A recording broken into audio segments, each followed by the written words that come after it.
മതാതീതം എന്ന് തെളിയിച്ചോ ആഗോള അയ്യപ്പ സംഗമം എന്നുള്ളതാണ് ചോദ്യം. മതാതീതം തന്നെയാണ് ശബരിമല എന്ന് എല്ലാ കാലത്തും തെളിയിക്കപ്പെട്ടിട്ടുള്ളതാണ്. അക്കാര്യത്തിൽ ഒരു സംശയവും വേണ്ട. ശബരിമലയിലേക്ക് പോകുന്ന ചിലരെങ്കിലും മധ്യ തിരുവിതാംകൂറിൽ നിന്ന് വന്ന് ആർത്തുങ്കൽ പള്ളി എന്ന് പറയുന്ന ക്രൈസ്തവാരാധനാലയത്തിൽ കാണിക്കയിട്ട് എരുമേലിയിൽ പേട്ടതുള്ളി ശബരിമലയിലെത്തി വാവൻ എന്ന ഇസ്ലാമിൻ്റെ നടയുടെ മുന്നിലൂടെ പോയി ശബരിമലയിൽ ദർശനം നടത്തി അത് നീയാകുന്നു എന്ന തത്വമസി എന്ന പൊരുളും ഉൾക്കൊണ്ട് തിരിച്ച് അയ്യനായി തിരിച്ചിറങ്ങുന്നതാണ് ശബരിമലയുടെ പ്രസക്തി.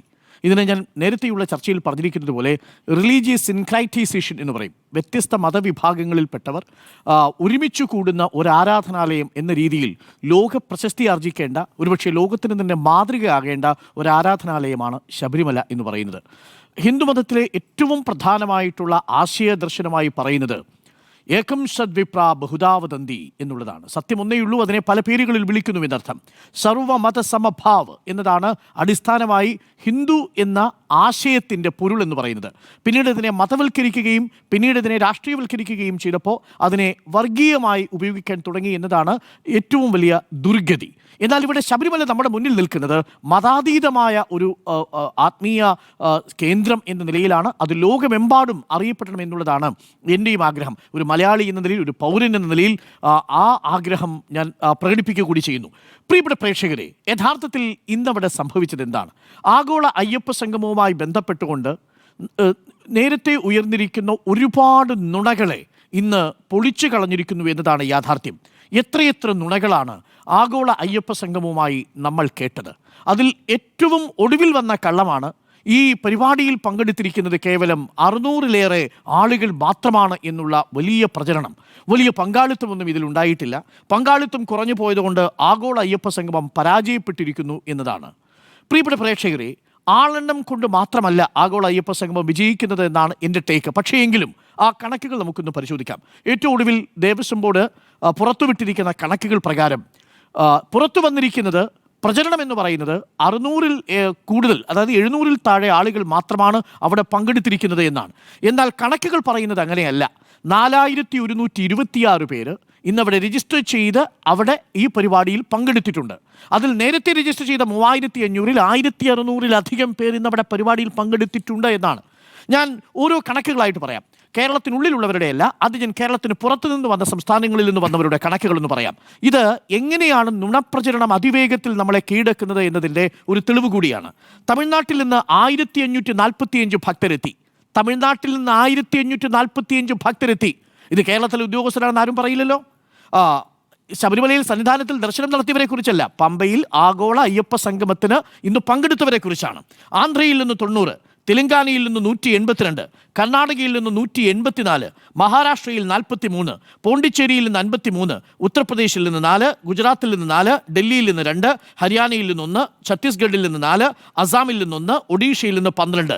അങ്ങനെ 2125 പേർ ഇതര സംസ്ഥാനങ്ങളിൽ നിന്നും 1819 പേർ കേരളത്തിൽ നിന്നുമായി ആ പരിപാടിയിൽ പങ്കെടുത്തു. അങ്ങനെ 3944 പേർ. തീർന്നില്ല.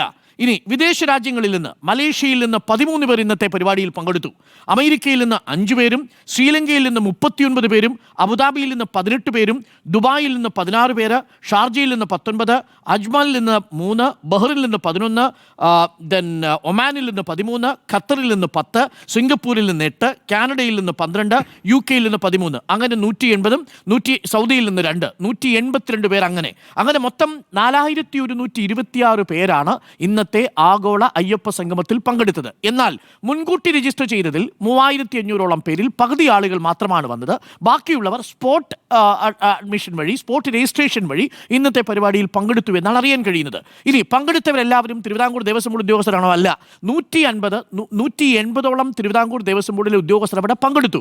ഒപ്പം പോലീസ് സേനയിൽപ്പെട്ടവരുണ്ട്, മന്ത്രിമാരുടെ പേഴ്സണൽ സ്റ്റാഫിൽപ്പെട്ടവരുണ്ട്, മറ്റു ദേവസ്വം ബോർഡിൻ്റെ പ്രതിനിധികളുണ്ട്. അതിലേറെ ശ്രദ്ധേയമായ ഒരു കാര്യം, കേരളത്തിലെ ഹിന്ദു സമുദായങ്ങളുടെ കണക്കെടുക്കുമ്പോൾ എത്ര ഉണ്ടെന്നറിയാമോ? 28 സമുദായ സംഘടനകളുണ്ട് കേരളത്തിലെ ഹിന്ദു മതവിഭാഗത്തിലെ വ്യത്യസ്ത സംഘടനകളിൽപ്പെട്ടവരായിട്ട്. മലയേറിയ വിഭാഗത്തിൽപ്പെട്ടവർ പങ്കെടുത്തില്ലെന്ന് പറഞ്ഞു. പങ്കെടുത്തന്നേ ഐക്യമലയേറിയ വിഭാഗത്തിൽപ്പെട്ട ഒരു വിഭാഗം മാത്രമാണ് അതിൽ നിന്ന് വിട്ടുനിന്നത്. മറ്റൊരു വിഭാഗം അതിൽ പങ്കെടുക്കുകയും ചെയ്തു. അങ്ങനെ 28 സമുദായ സംഘടനകളുടെ പ്രതിനിധികളും ഇന്നത്തെ ചർച്ചയിൽ, ഇന്നത്തെ ആഗോള അയ്യപ്പ സംഗമത്തിൽ പങ്കെടുത്തിട്ടുണ്ട് എന്നതാണ് യാഥാർത്ഥ്യം. പക്ഷേ പ്രചരിപ്പിക്കുന്നതാവട്ടെ ആഗോള അയ്യപ്പ സംഗമത്തിന് വലിയ പങ്കാളിത്തം ഉണ്ടായിരുന്നില്ല, അതൊരു പരാജയമായിരുന്നു എന്നുള്ളതാണ്. അത് തന്നെ ആദ്യത്തെ നുണപ്രചരണമാണ്. രണ്ടാമത്തെ ഒരു പ്രധാനപ്പെട്ട കാര്യം, ആഗോള അയ്യപ്പ സംഗമം സംഘടിപ്പിക്കുന്നതിന്റെ ബദലായി സർക്കാർ ന്യൂനപക്ഷ സംഗമം സംഘടിപ്പിക്കുന്നു എന്നുള്ളതായിരുന്നു. യഥാർത്ഥത്തിൽ ഇതൊരു പച്ചക്കള്ളമാണ്. അങ്ങനെയല്ല യഥാർത്ഥത്തിൽ സംഭവിക്കുന്നത്. 2031 കേരളം രൂപീകൃതമായതിന് 75-ാം വർഷത്തിലേക്ക് കടക്കുമ്പോൾ വിവിധ വകുപ്പുകൾ ഓരോ വിഷയത്തിൽ സെമിനാറുകൾ സംഘടിപ്പിക്കണം. അങ്ങനെ 33 വകുപ്പുകൾ സംഘടിപ്പിക്കേണ്ട സെമിനാറുകളിൽ ന്യൂനപക്ഷ ക്ഷേമം വകുപ്പ് സംഘടിപ്പിക്കേണ്ടത് ന്യൂനപക്ഷവുമായി ബന്ധപ്പെട്ട സെമിനാറാണ്. ന്യൂനപക്ഷ സെമിനാറിനെ ന്യൂനപക്ഷ സംഗമമായി ചിത്രീകരിക്കാനുള്ള രാഷ്ട്രീയ കൗശലമാണ് നമ്മൾ അവിടെ കണ്ടത്. അതും പൊളിഞ്ഞുപോയി ഇന്നത്തെ ആഗോള അയ്യപ്പ സംഗമത്തിൽ മുഖ്യമന്ത്രി വ്യക്തമായി പറയുകയും ചെയ്തു. മൂന്നാമത്തെ പ്രധാനപ്പെട്ട നുണപ്രചരണം ഇടതുപക്ഷ സർക്കാർ വിശ്വാസത്തിനെതിരാണ് എന്നുള്ള പ്രചരണമാണ്. ഇന്ന് മുഖ്യമന്ത്രി കണക്കുകൾ സഹിതമല്ലേ അത് പൊളിച്ചു കൊടുത്തത്? ഇടതുപക്ഷ സർക്കാർ അധികാരത്തിൽ വന്ന 2016 മുതൽ നാളിന്നേ വരെ ദേവസ്വം ബോർഡിന്റെ വിവിധ പരിപാടികൾക്കും വിവിധ നടപടികൾക്കും വിവിധ പുരോഗമന പരിപാടികൾക്കും വികസന പ്രവർത്തനങ്ങൾക്കുമായി മൊത്തം ചെലവഴിച്ചിരിക്കുന്നത് 640 കോടി രൂപയാണ് എന്നുള്ളതാണ്. കോവിഡ് കാലത്തിന് ശേഷം ദേവസ്വം ബോർഡിന് വേണ്ടി മാത്രം ദൈനംദിന ചെലവുകൾ നിറവേറ്റാൻ കഴിയാതിരിക്കുന്ന സാഹചര്യത്തിൽ ചെലവഴിച്ചിരിക്കുന്നതാവട്ടെ 140 കോടി രൂപയാണ്. 123 കോടി രൂപ അതിനെ തുടർന്ന് പൊതുമരാമത്തിന് വേണ്ടിയിട്ട് ദേവസ്വം ബോർഡുകൾക്ക് വേണ്ടി മാത്രമായി ഈ 2018 ശേഷം മാത്രമായി ചെലവഴിച്ചു എന്ന് പറഞ്ഞാൽ കഴിഞ്ഞ 10 വർഷത്തിനുള്ളിൽ 2 പിണറായി സർക്കാരുകൾ ചെലവഴിച്ചതിന് എത്രയും തുക ഒരു കാലത്തും ഒരു സർക്കാരും ചെലവഴിച്ചിട്ടില്ല എന്നതാണ് കണക്കുകളിലൂടെ വ്യക്തമാകുന്നത്. അപ്പോൾ വിശ്വാസികൾക്കും ദേവസ്വം ബോർഡിനുമൊക്കെ ഇടതുപക്ഷം എതിരാണോ എന്ന ചോദ്യത്തിന് കണക്കുകൾ കൊണ്ടുള്ള മറുപടിയാണ്. കൃത്യമായി കണക്കുകൾ വെച്ചുള്ള മറുപടി കൂടി നമ്മൾ കേട്ടു. 640 കോടി രൂപയാണ് 2016 മുതൽ നാളിന്നേ വരെ വിവിധ ദേവസ്വം ബോർഡിന്റെയും ക്ഷേത്രങ്ങളുടെയും പുനരുദ്ധാരണ പ്രവർത്തനങ്ങൾക്കായി ഈ സർക്കാർ ചെലവഴിച്ചിരിക്കുന്ന തുക. അടുത്ത നാലാമത്തെ പ്രധാനപ്പെട്ട നുണപ്രചരണം എന്ന് പറയുന്നത് ആഗോള അയ്യപ്പ സംഘവുമായി ബന്ധപ്പെട്ട ഒരു ചോദ്യം, നിങ്ങൾ സത്യവാങ്മൂലം തിരുത്തുമോ എന്നുള്ളതാണ്. സത്യവാങ്മൂലം എവിടെയാ കൊടുത്തത്? പിണറായി സർക്കാർ ഏതെങ്കിലും സത്യവാങ്മൂലം കൊടുത്തിട്ടുണ്ടോ? അവസാനത്തെ സത്യവാങ്മൂലം കൊടുത്തിരിക്കുന്നത് പ്രയാർ ഗോപാലകൃഷ്ണന്റെ സത്യവാങ്മൂലമാണ്. പ്രയാർ ഗോപാലകൃഷ്ണന്റെ സത്യവാങ്മൂലമാണ് ദേവസ്വം ബോർഡിന്റെ സത്യവാങ്മൂലമായി ഹൈക്കോടതിയിലും സുപ്രീം കോടതിയിലും കിടക്കുന്നത്. ഈ ദേവസ്വം ബോർഡിന്റെ പ്രയാറിന്റെ സത്യവാങ്മൂലത്തിൽ പറയുന്നത് യുവതീ പ്രവേശനം പാടില്ല എന്ന് തന്നെയാണ്.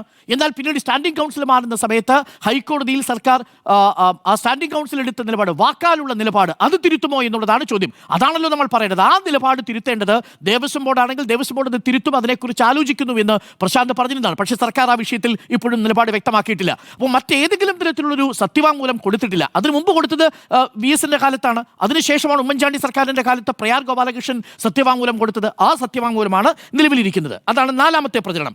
അടുത്തത് അഞ്ചാമത്തെ കുപ്രചരണം എന്ന് പറയുന്നത് നിലവിൽ ഈ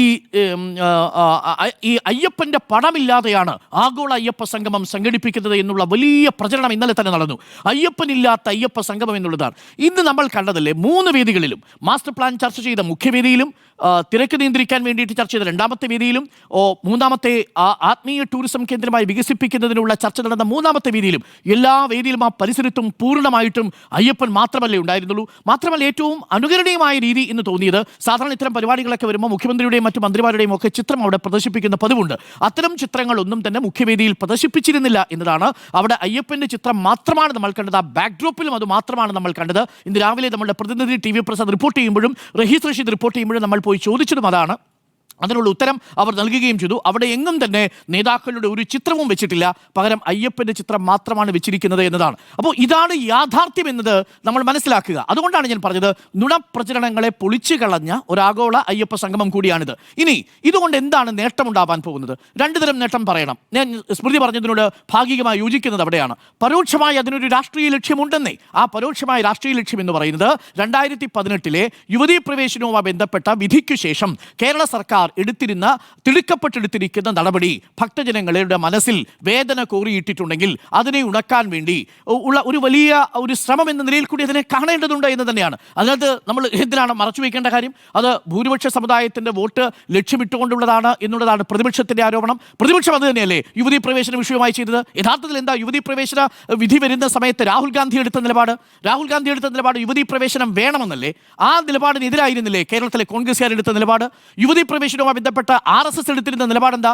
RSS പറഞ്ഞിരുന്നത്, മോഹൻ ഭാഗവത് അടക്കമുള്ളവർ പറഞ്ഞിരുന്നത് അവിടെ ലിംഗഭേദമന്യേ സന്ദർശനം നടത്തണം എന്നുള്ളതല്ലേ? പ്രേരണാകുമാരി ആരായിരുന്നു? പ്രേരണാകുമാരി ആരുടെ അഭിഭാഷക ഉദ്യോഗസ്ഥയായിരുന്നു? ഈ കാര്യങ്ങളൊക്കെ നമുക്കറിയാവുന്നതല്ലേ? പിന്നീട് RSS അതിൽ നിന്ന് മലക്കം മറിഞ്ഞത് നമ്മൾ കണ്ടതല്ലേ? BJP അതിൽ നിന്ന് മലക്കം മറിഞ്ഞത് നമ്മൾ കണ്ടതല്ലേ? അപ്പോൾ യുവതീ പ്രവേശന വിധിയിൽ സുപ്രീം കോടതിയുടെ വിധിയാണ് ഇവിടെ സർക്കാർ നടപ്പിലാക്കാൻ ശ്രമിച്ചത്. പക്ഷേ അതിനുള്ള തിടുക്കവും ആവേശവും അത് രാഷ്ട്രീയമായ അബദ്ധമായിരുന്നു എന്ന് തിരിച്ചറിയുന്നു. അതിന്റെ ഭാഗമായി അകന്നുപോയ വിശ്വാസി സമൂഹത്തിൽപ്പെട്ടവരുടെ കൂടി വോട്ട് തീർച്ചയായിട്ടും തദ്ദേശ തെരഞ്ഞെടുപ്പിലും നിയമസഭയിലും പ്രതീക്ഷിക്കുന്നുണ്ട് ഇടതുപക്ഷം എന്നത് ശരിയാണ്. പക്ഷേ ഈ ആഗോള അയ്യപ്പ സംഗമം ഇല്ലായിരുന്നെങ്കിൽ എന്തെങ്കിലും മെച്ചമുണ്ടാകുമായിരുന്നു എന്നുള്ളതാണ് ഞാൻ മനസ്സിലാക്കുന്നത്. ആഗോള അയ്യപ്പ സംഗമം ഉണ്ടാവുന്നത് കൊണ്ട് തന്നെ ഇത്തരം ചർച്ചകൾ ഉണ്ടാവുന്നു. ഇന്നിപ്പോൾ ഒരു 18 കമ്മിറ്റി രൂപീകൃതമാവുന്നു. ഈ മാസ്റ്റർ പ്ലാനുമായി ബന്ധപ്പെട്ടുകൊണ്ടുള്ള തുടർ നടപടികളിലേക്ക് കടക്കുന്നു. മറ്റൊരു പ്രധാനപ്പെട്ട കളമായിരുന്നു എന്താണ് മാസ്റ്റർ പ്ലാൻ ഈ സർക്കാർ നടപ്പിലാക്കാത്തത്? 2011-12 മുതൽ ഇങ്ങോട്ട് മാസ്റ്റർ പ്ലാൻ നടപ്പിലാക്കി തുടങ്ങിയതിന്റെ ഭാഗമായി 148 കോടി രൂപ ഇതിനകം ചെലവഴിച്ചിട്ടുണ്ട് എന്നുള്ളതാണ്. ലേ ഔട്ട് അടക്കം ഈ ശബരിമലയുടെ 3 ഘട്ടങ്ങളിലായിട്ടുള്ള വികസനത്തിന് വേണ്ടി 1033 കോടി രൂപയാണ് ചെലവഴിക്കാൻ പോകുന്നത്. അപ്പോൾ ഇതൊക്കെ യാഥാർത്ഥ്യമായി നമ്മുടെ മുന്നിലുണ്ട്. ആ യാഥാർത്ഥ്യത്തെ മറച്ചുവെച്ചുകൊണ്ടുള്ള നുണപ്രചരണങ്ങളെ പൊളിച്ചു കളയാൻ കൂടി ഇന്നത്തെ ആഗോള അയ്യപ്പ സംഗമം സഹായിച്ചു എന്നതാണ് എൻ്റെ ടേക്ക്. ഇനി മതാതീതം എന്ന് തെളിയിച്ചു എന്ന് ചോദിച്ചാൽ ഞാൻ നേരത്തെ സൂചിപ്പിച്ചതുപോലെ അത് ശബരിമല എല്ലാ കാലത്തും മതാതീതമായി നിലകൊള്ളുന്ന ഒരു തീർത്ഥാടന കേന്ദ്രമാണ്. അതിൻ്റെ മഹത്വം നമുക്ക് ലോക ശ്രദ്ധയിലേക്ക് കൊണ്ടുവരേണ്ടതുണ്ട്. ഇന്ന് മുഖ്യമന്ത്രി പ്രസംഗിച്ചതുപോലെ ഈ ശബരിമലയിൽ അയ്യപ്പൻ ഉറങ്ങുന്നത് യേശുദാസിന്റെ ശബ്ദത്തിൽ ഹരിവരാസനം കേട്ടിട്ടാണ്. ആ ഹരിവരാസനം ചിട്ടപ്പെടുത്തിയ ദേവരാജൻ മാസ്റ്റർ ആവട്ടെ വലിയ വിശ്വാസിയായിരുന്നില്ല താനും. അതാണ് ശബരിമലയുടെ ചരിത്രം എന്ന് പറയുന്നത്. അപ്പം ഏറ്റവും മനോഹരമായ ഭക്തിഗാനങ്ങൾ ശബരിമലയിൽ ഏറ്റവും മനോഹരമായി നമ്മൾ കേൾക്കുന്നത് യേശുദാസിൻ്റെ ശബ്ദത്തിൽ കൂടിയാണല്ലോ. അപ്പോൾ അതുകൊണ്ട് ശബരിമല എല്ലാ കാലത്തും തുറന്നിട്ട വാതിലുമായി നിൽക്കുന്നതാണ്. അവിടെ അയ്യനെ തേടി വരുന്നവരെ തിരിച്ച് അയ്യനായി മടങ്ങുന്ന ഒരു അപൂർവമായിട്ടുള്ള അവസ്ഥയുണ്ട്. അത് ഇന്ന് യഥാർത്ഥ ഭക്തജനങ്ങൾ എന്താണ് എന്നുള്ളതിനെക്കുറിച്ച് പിണറായി വിജയൻ ഭഗവത്ഗീതയിലെ 12-ാമത്തെ അധ്യായത്തിലെ ശ്ലോകം 13-14 ഉദ്ധരിച്ചുകൊണ്ടാണ് അത് പ്രസംഗം തന്നെ തുടങ്ങുന്നത്. ഭക്തരല്ലാത്ത ചിലർ കപടഭക്തി കൊണ്ടാണ് അല്ലെങ്കിൽ ഭക്തരെന്ന പരിവേഷം ധരിച്ചവർ ഭിന്നിപ്പിക്കാൻ ശ്രമിക്കുന്നു എന്നാണ് പറഞ്ഞത്. ആ അധ്യായം 12-ലെ ഭക്തിയോഗത്തിലെ 13-14 ശ്ലോകത്തിന്റെ അർത്ഥം ഇതാണ്: സകല ജീവജാലങ്ങളോടും ദ്വേഷമില്ലാത്തവനും മൈത്രിയും കരുണയുള്ളവനും മമതയില്ലാത്തവനും അഹങ്കാരരഹിതനും മമതയുള്ളവനും സുഖദുഃഖങ്ങളെ ഒരുപോലെ കണക്കാക്കുന്നവനും ക്ഷമയുള്ളവനും സന്തുഷ്ടനും യോഗനിഷ്ഠനും ആത്മസംയമനവും ദൃഢനിശ്ചയമുള്ളവനും മനസ്സും ബുദ്ധിയും എന്നിൽ അർപ്പിച്ചവനുമായ എൻ്റെ ഭക്തൻ ആരാണോ അവൻ എനിക്ക് പ്രിയപ്പെട്ടവനാകുന്നു. ഒരൊറ്റ കാര്യം കൂടി പറഞ്ഞ് അവസാനിപ്പിക്കാം. ഈ വിശേഷണത്തിൽ വെള്ളാപ്പള്ളി നടേശൻ പെടുമോ എന്ന് ചോദിച്ചാൽ ഇല്ല എന്നാണ് ഞാൻ മനസ്സിലാക്കുന്നത്. അങ്ങനെയുള്ള വെള്ളാപ്പള്ളി നടേശനെ ഔദ്യോഗിക കാറിൽ കൊണ്ടുവന്നത് മാത്രമാണ് ആഗോള അയ്യപ്പ സംഗമത്തിലെ ഒരുപക്ഷെ വേറിട്ട് നിൽക്കുന്ന ഒരു കാഴ്ച.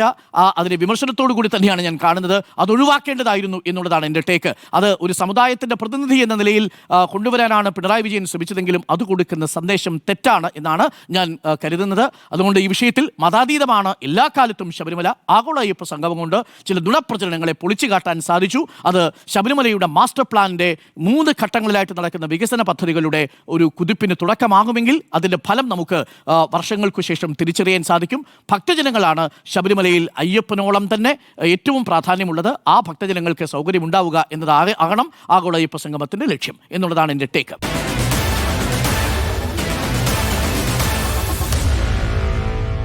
Meet the editors.